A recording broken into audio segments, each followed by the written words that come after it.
Thanks for downloading a 3CR podcast. 3CR is an independent community radio station based in Melbourne, Australia.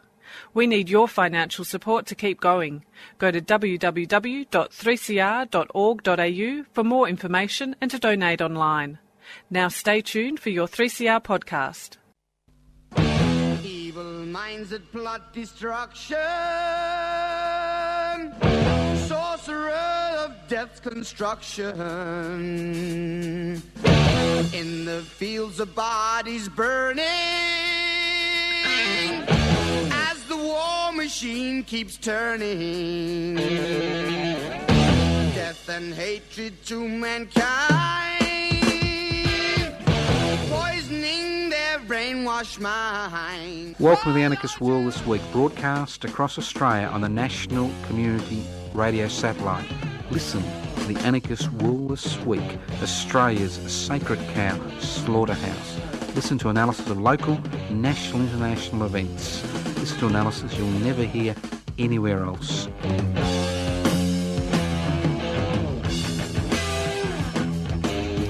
Here we go, Anarchist World This Week, broadcast across Australia by the Community Radio Network. My name's Joseph Toscano. I'm hosting today's program. What's new, you say to yourself? Well, the definition of anarchy is not new. Anarchos, without rulers. Very simple. Anarchists are people who want to live in a society without rulers, not without rules. What keeps rulers in power? Inequalities in power and wealth. What is the anarchist struggle centred around? It's the struggle to devolve power, which is share power, and the struggle to share wealth. Very simple concepts. It's a society where everybody has the potential to fulfil not their ambitions, that's capitalist society, where a small amount fulfil their potential. That's what anarchism is all about. It's about creating a secure, stable, inclusive, direct democratic society where wealth is held in common. Simple concepts, and if you're concerned about the way the world is going, I encourage you to continue listening to the Anarchist World This Week. And I'll just do it at the beginning of the program, just in case you're wondering. If you're computer illiterate like I am, you can always write to me at Post Office Box 20, Parkville 3052. If you are computer literate, there's lots of websites you can go to. There's pibci.net, pibci.net. That's all about public interest before corporate interest. Download the application form, join now. They don't care how long you protest. What they care about is if you create some waves on their road to their parliamentary seat, and that's what public interest before corporate interest is all about. So go to the website, very professional, slick website. Even I can navigate it, pibci.net. Other things you can look at, my Facebook page, Joseph Toscano, or Joseph Toscano for the public, tells you what's happening. You can go to the other websites, would be Defend and Extend Public Housing, everybody's business. Instagram site, Steps to a Home, that's been resuscitated this week, I understand, so have a look at that, Steps to a Home. You can always go to the Twitter stream, which is Pibci, PIBCI_AU, and there's always the infamous weekly bulletins from yours truly on the YouTube, Public Interests Before Corporate Interests. And hey, presto, so don't tell me there's nothing happening. There's lots of things happening. The only problem is you're not there. You're not there. I go to these things and I don't see you there. I talk about public interest before corporate interests and I don't see you signing up. Don't even hear you signing up. So, if you want to make a change, this is a possibility. If you don't want to make a change, you're happy with the status quo, you keep counting your franking dividends and increase your negatively geared properties and you'll do well. Okay, let's move on. Now, I've always been a great fan of the Spanish Inquisition because over a short period of time, 35,000 people were basically tortured to death.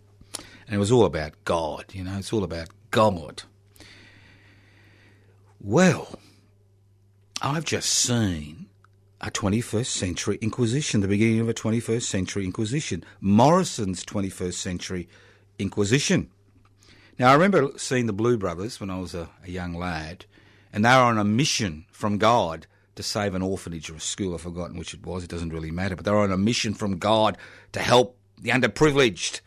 Well, the exploited. I don't use the word underprivileged. The exploited. And they did it. Well, when it comes to Morrison and his brand of a happy clappy Bible-bashing Christianity, he's on a mission from God because he's been re-elected as Prime Minister. Well, he wasn't elected. His government's been re-elected as a government. He's the Prime Minister of that government. Nobody thought he was going to be re-elected, including himself. So he knows he's on a mission from God. But somehow the Morrison-led government is now introducing an inquisition. And this inquisition isn't aimed at the rich and powerful. It's not aimed at those that exploit other people and enrich themselves at the expense of the community and the nation and individuals in our society. It's aimed at the very people who need the most support. So Morrison's 21st Century Inquisition, unlike the Blue Brothers' Mission from God quest, is a quest to enrich those who are enriched and punish those who, for a variety of reasons, find they cannot live the Australian dream. And the thing is, we've now reached a stage where we're talking about the deserving poor and the undeserving poor, that beautiful 19th century concept before the introduction of a universal social security system in the 20th century in Western society. The deserving poor and the undeserving poor. And the deserving poor are those who are willing to, kowtow, do the right thing by those in authority, show the right amount of respect, and the undeserving poor are those who kind of go their own way and are not willing to show that respect to those who rule. So this is a real inquisition. And if you don't think it's a real inquisition, think of the fate of a number of groups of people in our society. The 30% of Australians who rely on social security benefits to survive, especially those on a New Start, youth allowance, single parents or disability support pension. To a lesser extent, old age pension. But even they have been targeted because now everybody's supposed to be a self-funded retiree.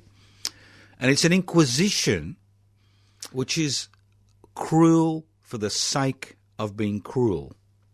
And it's quite interesting to see, although the population has increased by about 2.5 million, or around 2 million since 2004, 1.5 million since 2014, that the actual number of people who are receiving government support for the social security system has actually decreased.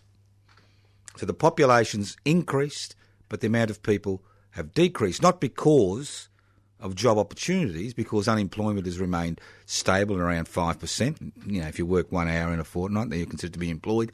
But underemployment has been increasing. Now we've got 1 in 11 Australians who'd like to do a little bit more work but can't because the work isn't there. But so this is an inquisition. The inquisition was cruel, and it was cruel for a reason. It was cruel to reinforce the power of the Roman Catholic Church, which had just expelled the Muslims from Spain after an 800-year occupation, southern Spain. So this Morrison 21st Century Inquisition is cruel, and it's unnecessary cruel. And it continues to put hurdles in front of some of the most exploited people in our society. And the tragedy is that this 21st Century Inquisition, we have a cheer squad. And that cheer squad includes many Australians who are working or retired, who believe the propaganda which spews out of the mouths of the corporate-owned media and the government-gilded ABC. I cannot believe, and I've been around a long time, almost 68 years on the planet, I cannot believe the hatred which spews forth as comment regarding people on social security benefits, regarding trade unionists, the 1.4 million Australians who are still members of trade unions who are considered somehow to be criminals. The hatred which is fostered by the government through the corporate-owned media and the government-gelded ABC and the corporate sector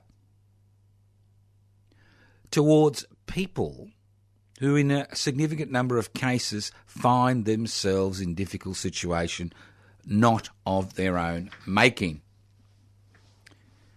And people wonder why we have a record number of suicides in this country, why we have an increasing amount of anxiety in this country, while children in this country are finding themselves in stressful situations, and the list goes on and on and on and on.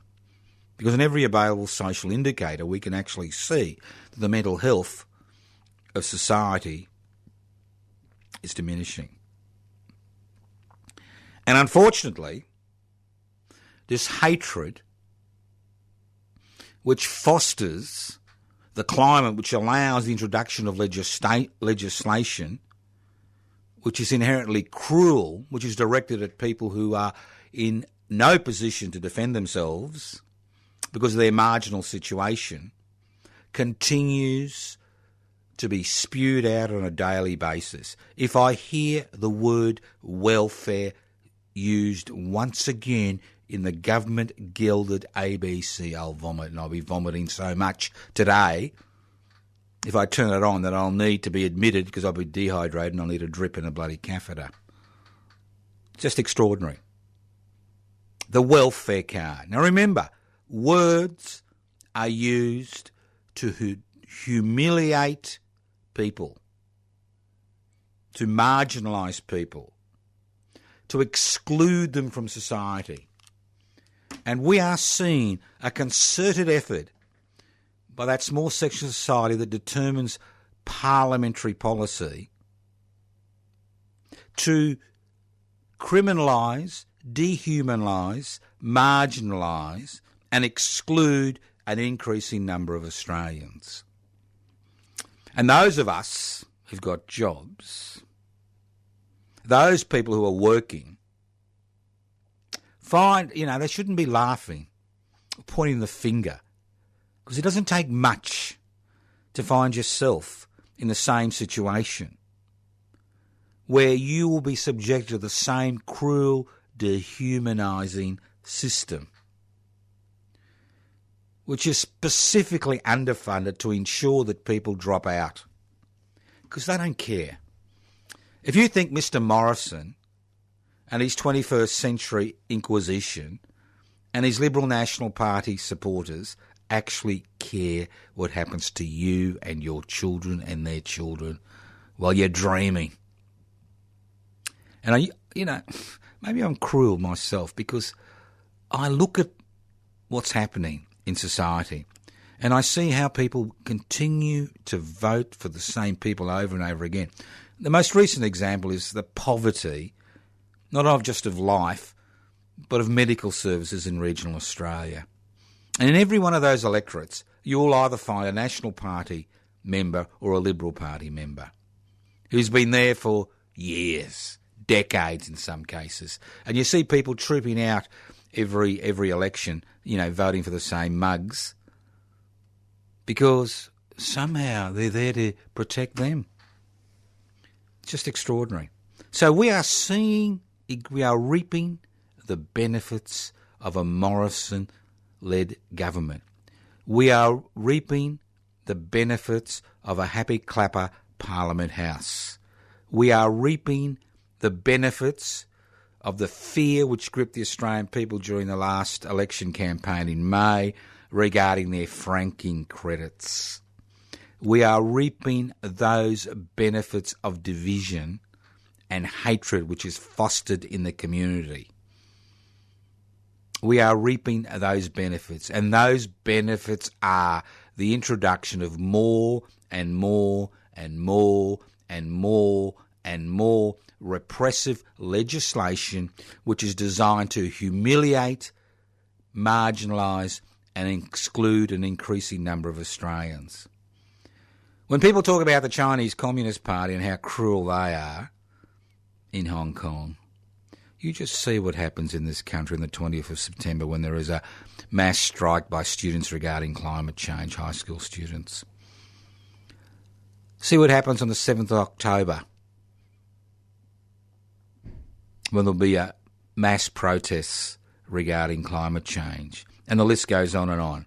And you will find the crocodile tears which this government cries for the Hong Kong protesters will not be bestowed on you. And if you don't believe me, look at the repressive so-called, you like this, vegan terrorist legislation. That's right.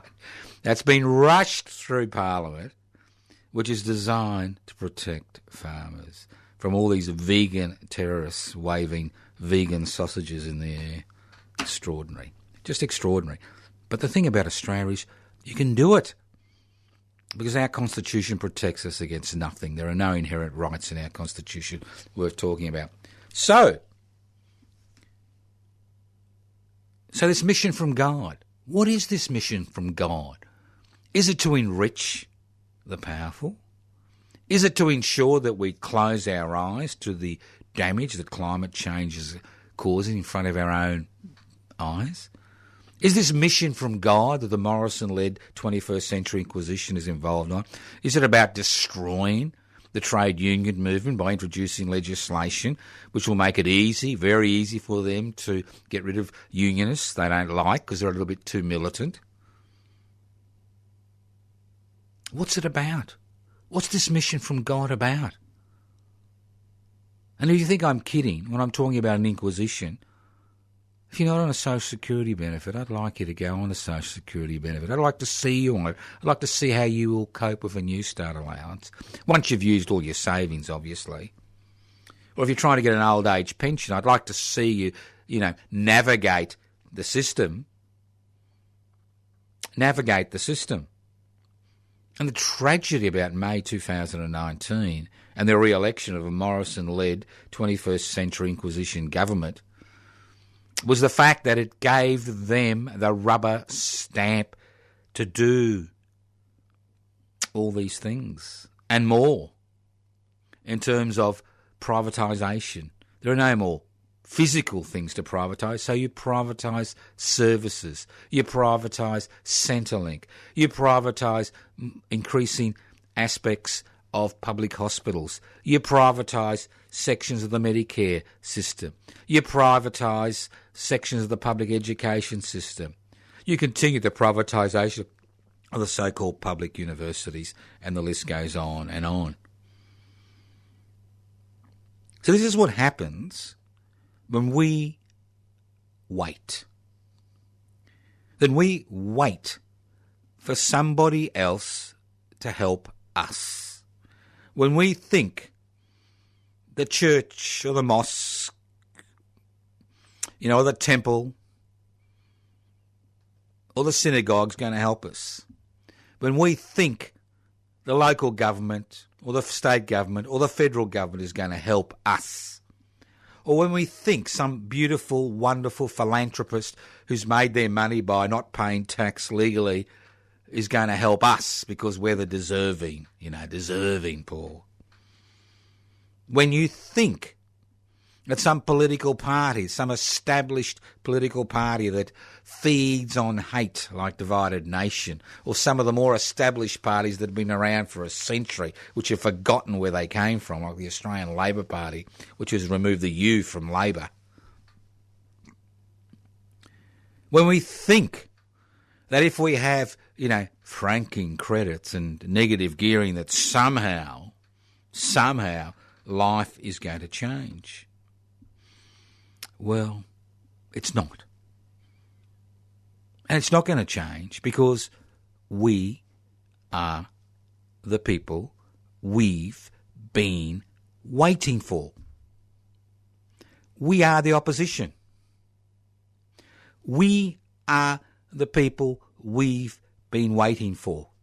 You are the people we've been waiting for.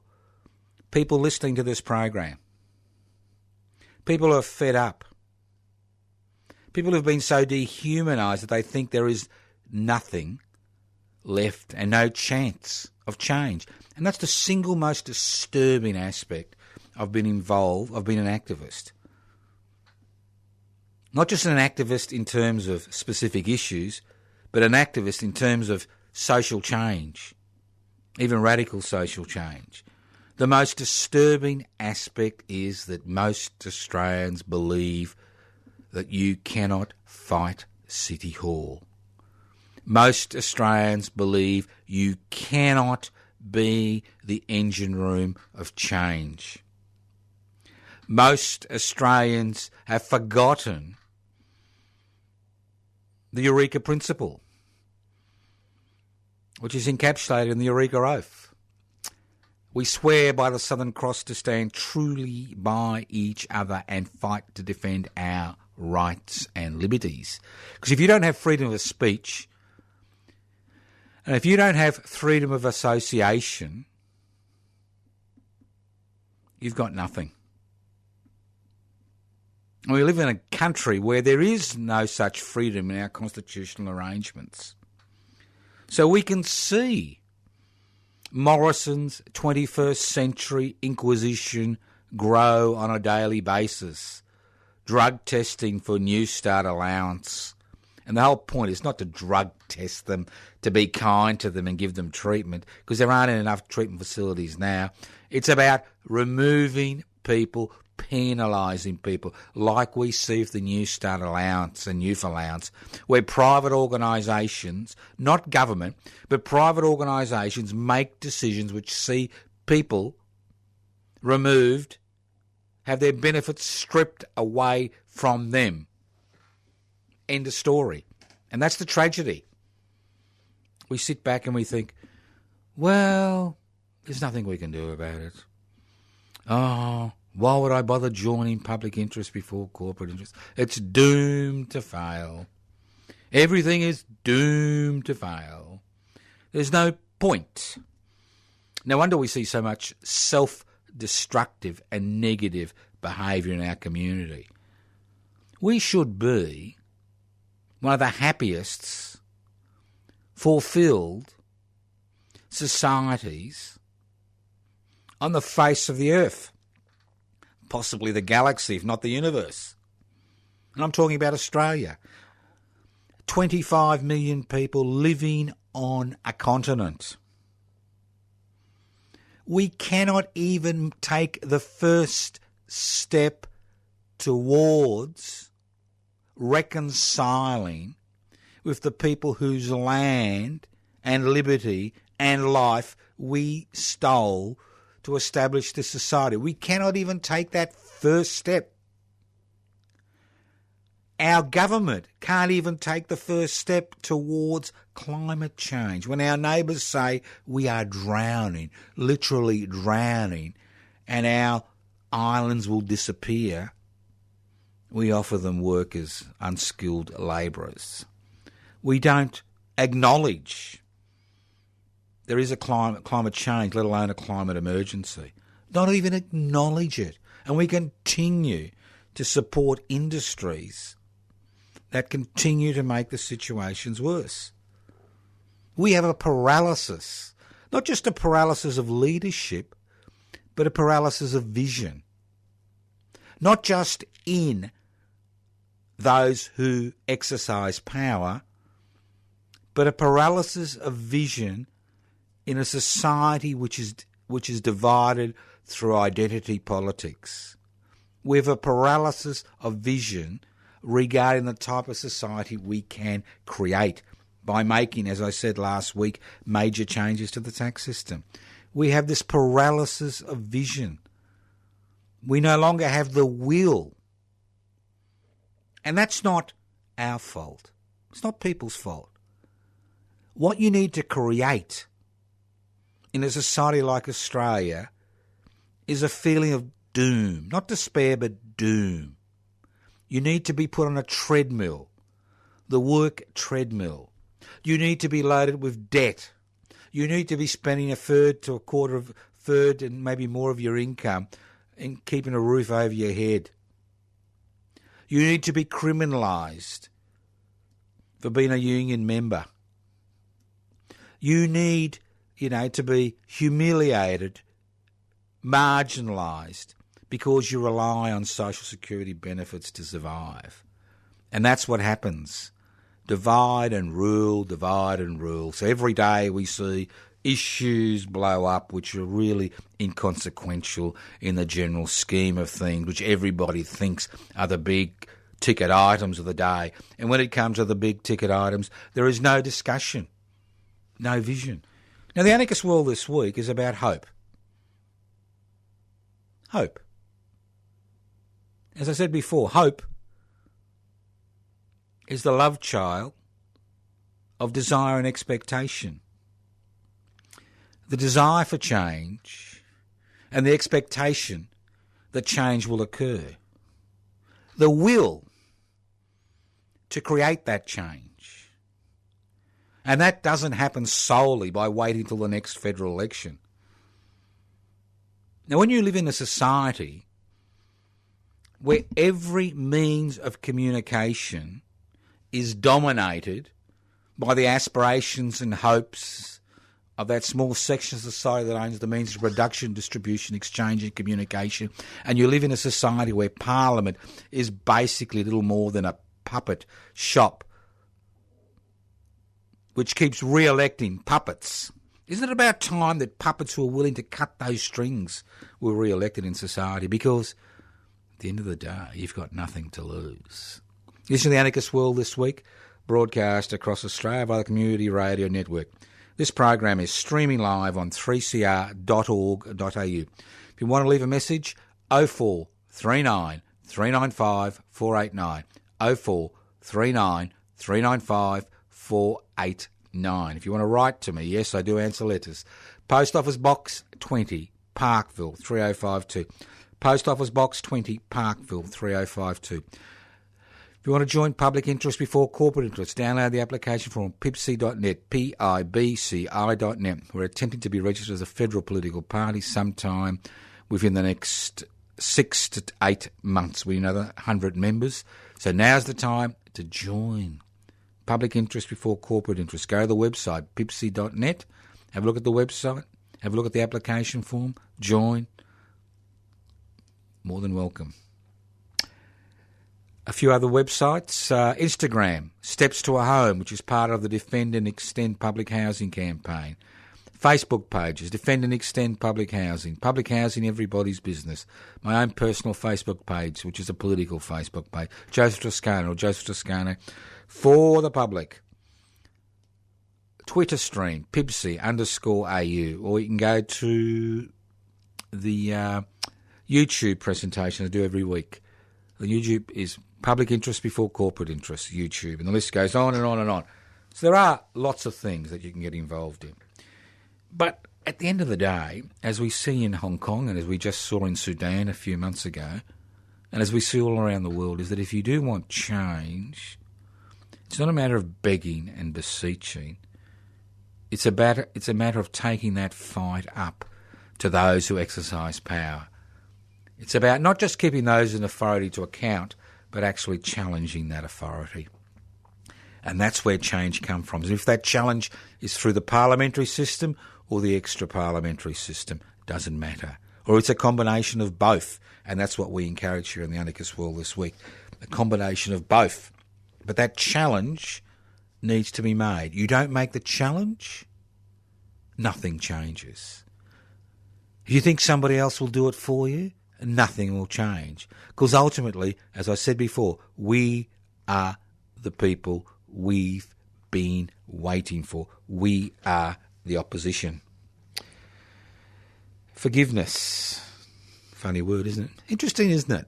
How we seem to, in public life in this country, seem to have lost the capacity to forgive people for mistakes they may have made during their life. This punitive, new Puritan morality, which seems to be enveloping every aspect of our living.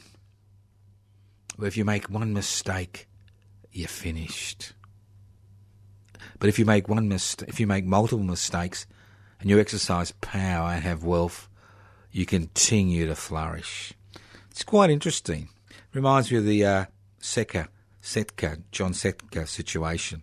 We've got Jackie Lambie, the independent member, a member of the Jackie Lambie network in Tasmania, a senator, saying that she's willing to sacrifice the rights of 1.4 million unionists in this country by supporting legislation that will make it very easy for the government not only, and this is the important thing, not only to deregister unions and remove members from leadership positions, but actually get access to the billions of dollars in industry-based superannuation funds, because this is what it's about.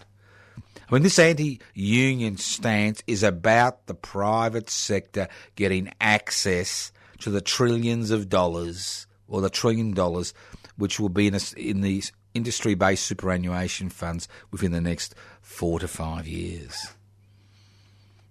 It's a big little, honeypot. So Senator Jackie Lambie is willing to sacrifice 1.4 million unionists because she'd like to see one unionist removed from a leadership position in a particular union. It's quite interesting. It's an interesting juxtaposition, isn't it? So let's see what happens the next few days. As I said before, they don't care about you. They really don't care about you. You think they do, but they don't.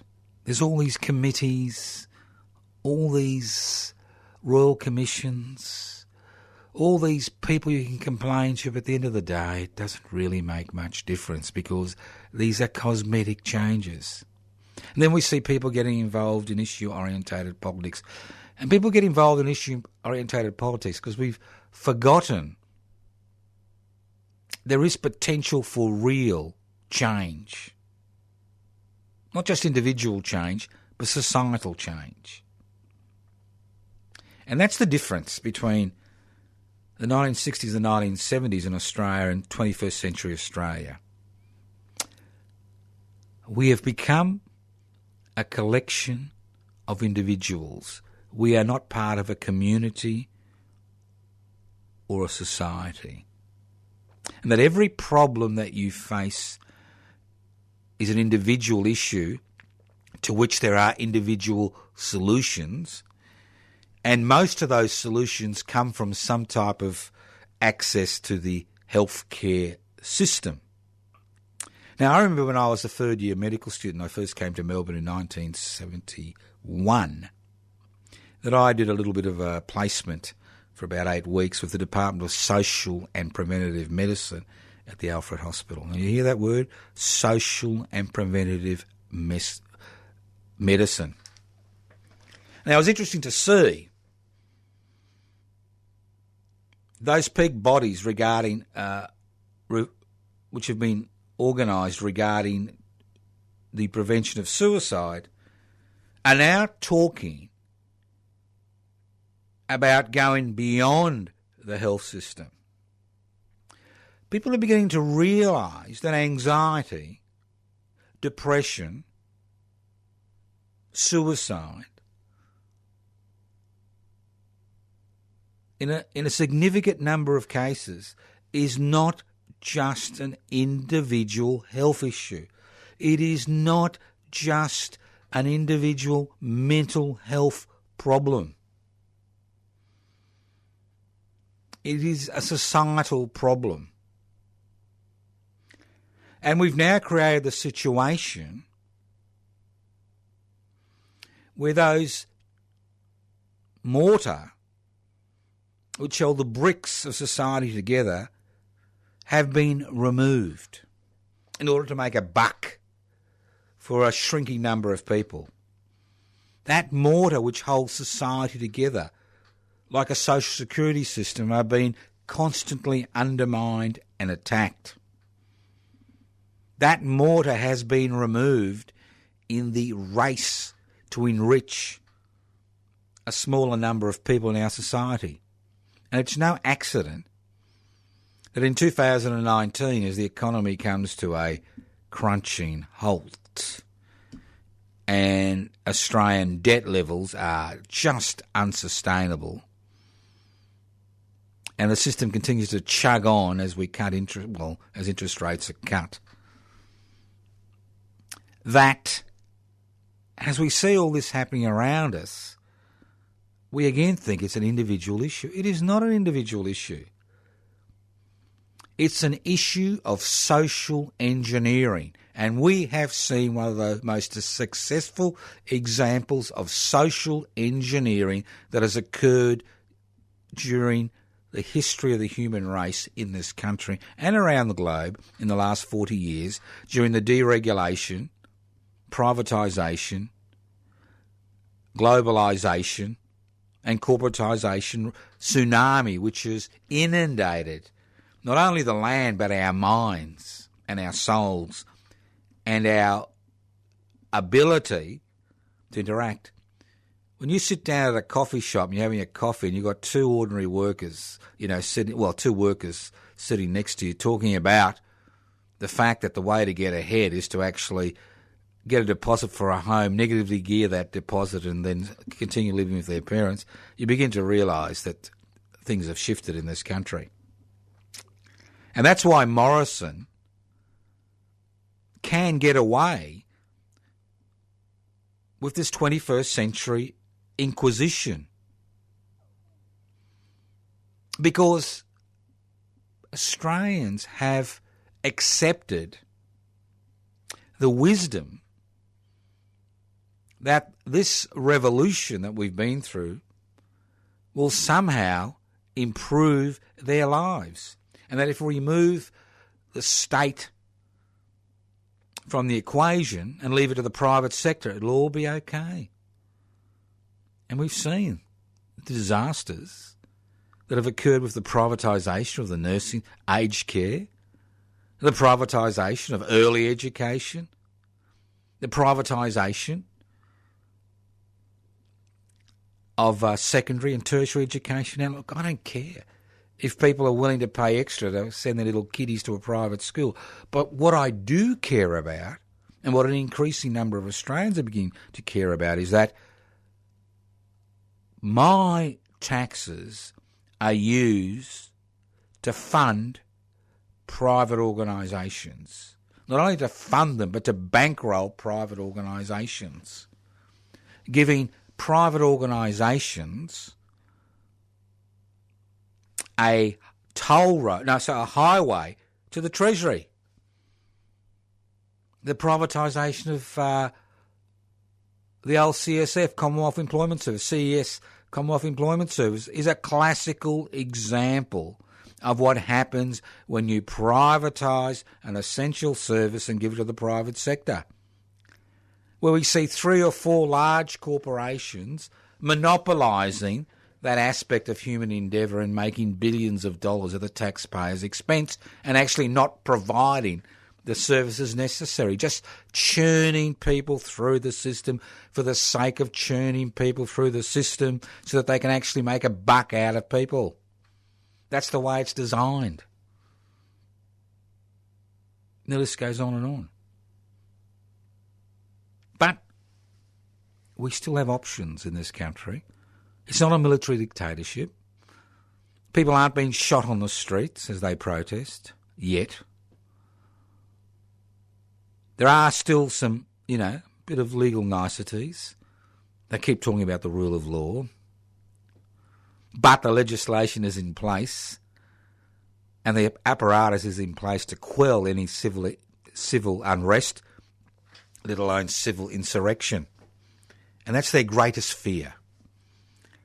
That is the greatest fear of those who exercise power. Those who have this bunker mentality that somehow it's all going to get out of kilter.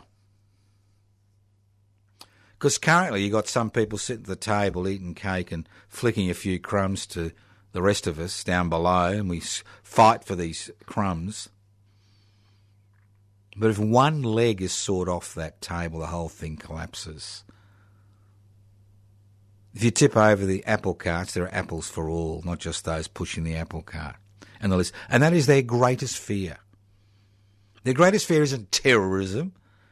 As the head of the security said, terrorism, Asia said, terrorism is not an existential threat to the state. The state needs terrorists to justify its repressive actions, to justify the repressive legislation which has gone through Parliament. If there weren't terrorists, as we saw in 1984, George Orwell's 1984, they'd create the terrorists because they need the terrorists to justify their position. So as the head of ASIO said a week ago, terrorism is not the existential threat that society faces. The existential threat that society faces isn't China invading Australia, which is the big discussion at the currently, they're getting us ready to get ready, for some type of quasi-military conflict, are them and us, scenes. That is not the issue. What they are shit scared about is exactly what the French nobility was scared about during the French Revolution. That those that are exploited, those that are marginalised, those who have no future in our society, those who have a precarious position in our society, who rely on a job to survive and overtime to survive, when those people see beyond their differences and come together and demonstrate the power they have, that's what concerns them. And that's why there's legislation in place now which can actually jail somebody for 25 years for being involved in a peaceful occupation in this country. And that's why there's legislation in place today which ensures that individual unionists can be subjected to interrogation, which no pedophile or drug importer would ever be legally be able to be subjected to. And the list goes on and on. And not only that, we are now seeing the militarisation of the police around the country. Getting all this new equipment, including semi-automatic rifles and guns, as part of normal issue in order to deal with public dissatisfaction. Because what they can't deal with is mass public dissatisfaction. The state cannot deal with that and keep the pretense that we live in a democratic society where the rule of law, is paramount. When you see the reports that have come out of the royal commissions in this country over the last few years regarding the illegal behaviour of the financial sector, the disgusting behaviour of the aged care sector, and the list, and the current schmozzle in Victoria regarding Lawyer X and the police involvement in twisting and turning the law to suit them, evading it, you can actually see what happens when people just sit back and say, oh, there's nothing I can do about that. I've got no power. I'm powerless. And that's what they want you to think. They want you to think that you have no power. I have no power. You have no power. But together, we become more powerful.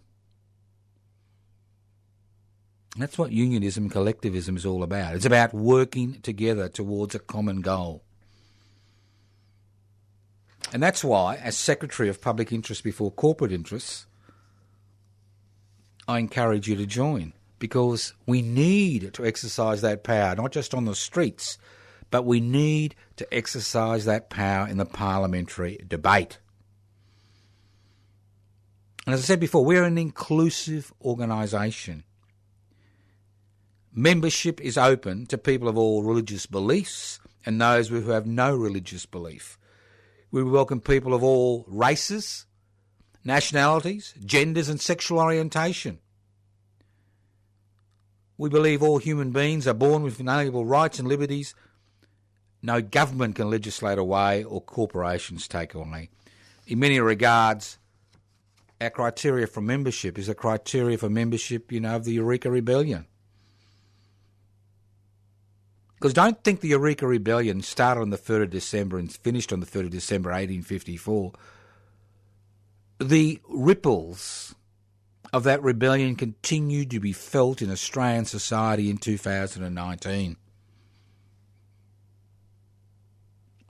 And as I said last week, if, every year the Reclaim the Radical Spirit of the Eureka Rebellion Celebrations Committee, which is formed by the Anarchist Institute, holds a one-day celebration in Ballarat to mark that day, and to mark that day not just in terms of what it meant for 1854, but what it means in 2019. And we encourage you to attend.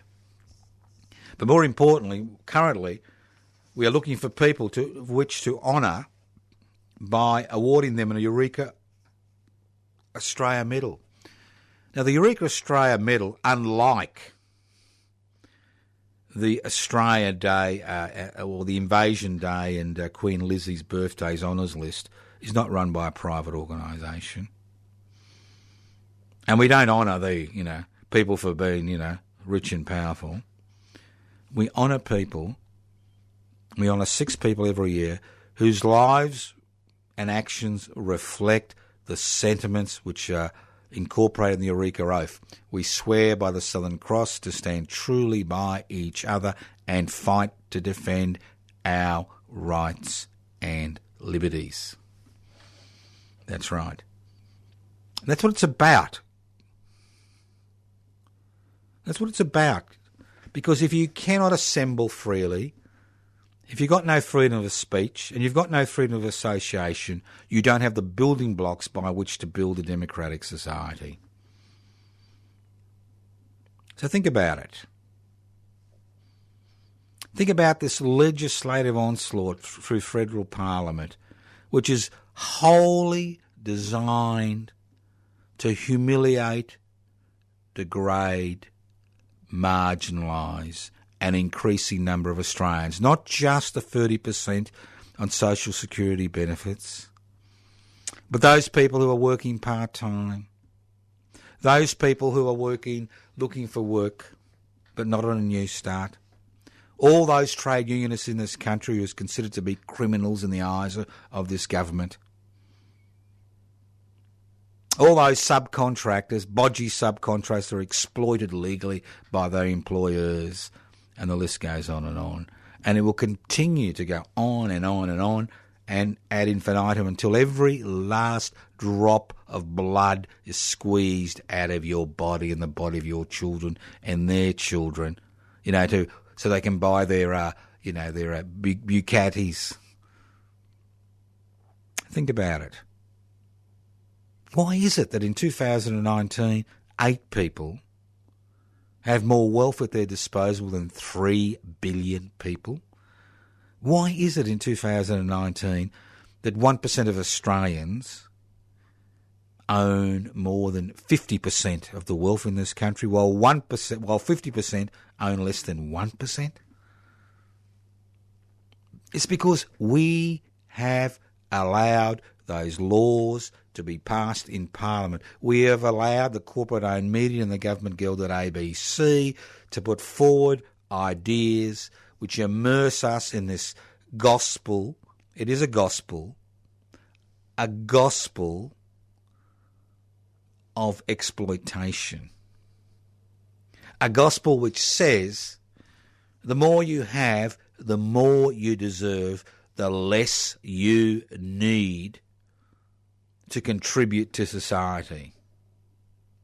A gospel which allows the mineral resources in this country to be exploited by a handful of privately owned corporations for their benefits, and we kind of like a little lapdog, huff and puff and pant when we get a little bit of extra taxation revenue. See the Treasurer, Mr. Frydenberg, like a little lapdog go, we've got some extra money because we've exported a little bit of extra iron ore to China because there was a big, accident, in inverted commas, in South America, and they can't exploit iron ore. And the economy has grown by 0.5%, just like a bloody little dog, our little treasurer. But be thankful you don't live in Indonesia. We've just seen 85 people arrested yesterday, and many of them were arrested, West Papuans, and they were arrested for the heinous crime of disrespecting the Indonesian flag. And those of you who've been involved in protests know that they would love to make that a heinous crime in Australia. Or in Thailand, where you can be jailed for up to 14 years for showing disrespect to the royal family. I'm sure Mr. Morrison would love such a law in this country where you don't show any disrespect to the Prime Minister. Well, as I said before, this man, the leader of the current government, as we have seen in the last few months, is a leader of one of the most manipulative and evil group that we have seen in charge of this country since Governor Phillip began the colonisation process of Australia in 1788. At least other governments make the pretence of looking after the needs of all Australians. The Morrison-led government and its 21st century Inquisition into trade unionists, and those 30% of Australians who rely on social security benefits to survive, is designed to cower you. It's designed to make you feel afraid. It's designed to ensure that you continue to be apathetic, that you continue to believe that you cannot fight City Hall. You continue to believe that change is impossible. As I've said a number of times during this program, we are the people we've been waiting for. We are the opposition. And while people remain dispirited and dehumanised and marginalised and excluded and think the problem is with them, not with the pillars of society, I think it's an individual issue, nothing will change. So I encourage you not just to join public interest before corporate interest and download the application form, but I encourage you to look around you, see who's active, see who's involved in issues which are broader than single issue politics, see who wants to make a difference, see who wants to devolve power, that's share power and share wealth. Because hope, as they say, not only springs eternal, but hope with will creates the necessary momentum for change. And that's what we need, momentum for change, not despair. You've been listening to The Anarchist World this week, broadcast across Australia via the Community Radio Network. This program is streaming live on 3cr.org.au. The program is broadcast around Australia via the Community Radio Network. This program is podcast. You can access the podcast by going to 3cr.org.au. You can write to us at Post Office Box 20, Parkville 3052. Leave kind messages on 0439 395 489. You can email me at anarchistage@yahoo.com or pipsy.net. Instagram, Steps to a Home. Twitter, Pipsy_AU. YouTube, Public Interest Before Corporate Interests. Webpage, pipsy.net. webpage, anarchistmedia.org. Facebook pages, public housing, everybody's business. Defend and extend public housing, Joseph Toscano, and the list goes on and on. Plenty of things happening. All we need is your participation. Without your participation, we'll continue to just be a broadcaster. Thank you for listening to The Anarchist World this week on your local community radio station via the Community Radio Network next week. Sorcerer of death's construction. An analysis you'll never hear anywhere else. Anarchist World this week. Australia's sacred cow slaughterhouse. 10 a.m. every Wednesday. Listen to The Anarchist World this week for an up-to-date analysis of local, national and international events. Poisoning their brainwashed minds. Oh, Lord, yeah.